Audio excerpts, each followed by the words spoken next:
90,000 തൊഴിലവസരങ്ങൾ എന്ന വാഗ്ദാനവുമായി 2007-ൽ VS അച്യുതാനന്ദൻ സർക്കാർ കരാറുണ്ടാക്കിയ ടീകോം എന്ന ദുബായ് കമ്പനി പിന്മാറിയതോടെ കൊച്ചി സ്മാർട്ട് സിറ്റി പദ്ധതി വാചകത്തിൽ ഒതുങ്ങി.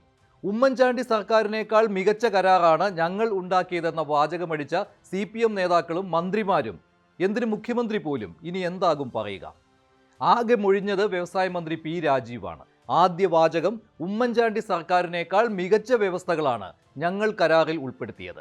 ടീകോം പിന്മാറിയാലും സർക്കാരിന് ഭൂമി തിരിച്ചു പിടിക്കാൻ കഴിയും. എന്നിട്ട് എന്തിനാണ് മിസ്റ്റർ രാജീവ് ടീകോമിന് സംസ്ഥാന സർക്കാർ നഷ്ടപരിഹാരം നൽകുന്നത്? ഉജ്ജ്വലമായ വ്യവസ്ഥകൾ എന്ന് പറയുന്നത് സ്മാർട്ട് സിറ്റി കരാറിലെ 722 എന്നതാണ്. അതിൽ പറയുന്നത് ദുബായ് കമ്പനി വീഴ്ച വരുത്തിയാൽ 3 കാര്യങ്ങളിൽ ഒന്ന് സർക്കാരിന് സ്വീകരിക്കാം. അതിൽ ഒന്നാമത്തേത് സർക്കാരിൻ്റെ ഓഹരിയായ 16% ടീകോം വാങ്ങി അവർക്കൊഴിയാം. ഇത് 26%ആക്കി സർക്കാരിന് ഈ കാലയളവിൽ ഉയർത്താമായിരുന്നു. പക്ഷേ അത് ഉണ്ടായില്ല. അവിടെയും ലാഭം ടീകോമിന്. രണ്ടാമത്തേത് സർക്കാർ ഇതുവരെ ചെലവാക്കിയത് ടീകോമിൽ നിന്ന് ഈടാക്കലാണ്. ഇത് രണ്ടും താരതമ്യേന ചെറിയ തുകകളാണ്.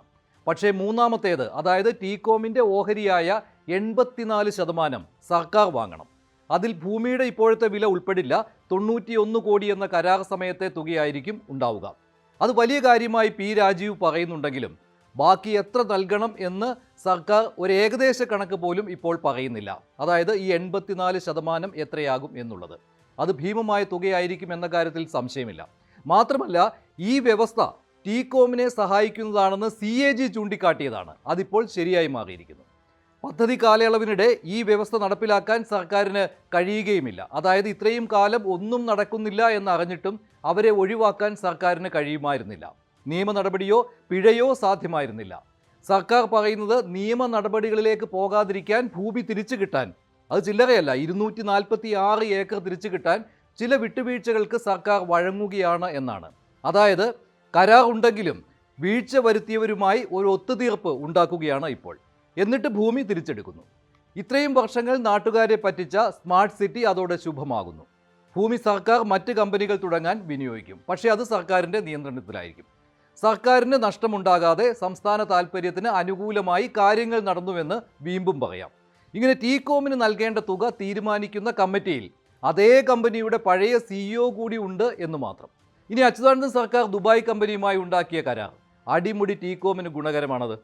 അതാണല്ലോ ഇപ്പോൾ സമവായം എന്ന ശാസ്ത്രം വേണ്ടി വരുന്നത്. 90,000 തൊഴിലവസരങ്ങൾ 10 വർഷം കൊണ്ട്. പക്ഷേ അതിൽ 10 വർഷം തീരുന്നത് എന്നാണെന്ന്, അതായത് ക്ലോസിംഗ് ഡേറ്റ് പോലുമില്ല. പറഞ്ഞ തൊഴിലും പിന്നെ 88 ലക്ഷം സ്ക്വയർ ഫീറ്റ് കെട്ടിടവും. ഇതില്ലെങ്കിലോ പിഴ ഈടാക്കുമോ? അതുമില്ല. പദ്ധതി കാലയളവിനിടയ്ക്ക് വീഴ്ച കണ്ടാൽ സർക്കാരിന് ഇടപെടാമോ? അതുമില്ല. ഓരോ വർഷവും എത്ര ജോലി, എത്ര ചതുരശ്രയടി കെട്ടിടം, അതും ഇല്ല. ഉമ്മൻചാണ്ടി സർക്കാരിൻ്റെ ധാരണാപത്രത്തിൽ അതുണ്ടായിരുന്നു. 10 വർഷം കൊണ്ട് 33,000 തൊഴിൽ എന്നായിരുന്നു അത്. 90,000 ഉയർത്തിയല്ലോ എന്നായിരുന്നു പുതിയ കരാർ പ്രകാരമുള്ള വീമ്പടിക്കൽ. മാത്രമല്ല സൃഷ്ടിക്കാത്ത ഓരോ തൊഴിലവസരത്തിനും 6,000 രൂപ പിഴ എന്നും ഉമ്മൻചാണ്ടി സർക്കാരിൻ്റെ കാലത്തെ ധാരണാപത്രത്തിൽ ഉണ്ടായിരുന്നു. ഇനി പക്ഷേ ഉമ്മൻചാണ്ടിയുടെ ധാരണാപത്രമോ VSൻ്റെ കരാറോ ഒന്നും പറയേണ്ട ഒരു സമയമല്ല ഇത്. അങ്ങനെ പറഞ്ഞിട്ടും കാര്യമില്ല. മികച്ചത് ഞങ്ങളുടേതാണ് എന്ന് LDF സർക്കാരും വീമ്പ് പറയരുത്. കാരണം ആകെ ഉണ്ടായത് 3,000 തൊഴിൽ മാത്രമാണ്. ഇനി ടീകോമിന് ഫ്രീ ഹോൾഡായി കിട്ടിയ 29 ഏക്കർ ഭൂമി അതെന്താവും? അതെങ്ങനെ തിരിച്ചെടുക്കും? അതും കണ്ണായ ഭൂമിയാണ്. എത്ര കോടികൾ കിട്ടുന്ന ഭൂമിയാണ്. എല്ലാം കൂടി എത്ര കൊടുത്ത് ഒഴിവാക്കും? ഇതിനെക്കുറിച്ചുള്ള ഒരു ഏകദേശ കണക്ക് പോലും ഇപ്പോൾ സംസാരിച്ച വ്യവസായ മന്ത്രി P. രാജീവ് പോലും പറയുന്നില്ല. ഭൂമി കച്ചവടവും അഴിമതിയും കമ്മീഷൻ അടിക്കലും സ്വജന താൽപ്പര്യവും അല്ലാതെ പിന്നെന്താണ് സ്മാർട്ട് സിറ്റി കൊച്ചിയിൽ നടന്നത്? നടക്കാതെ പോയത് ഒറ്റ കാര്യം മാത്രമാണ്. അത് IT വികസനം, IT മേഖലയിലെ തൊഴിൽ.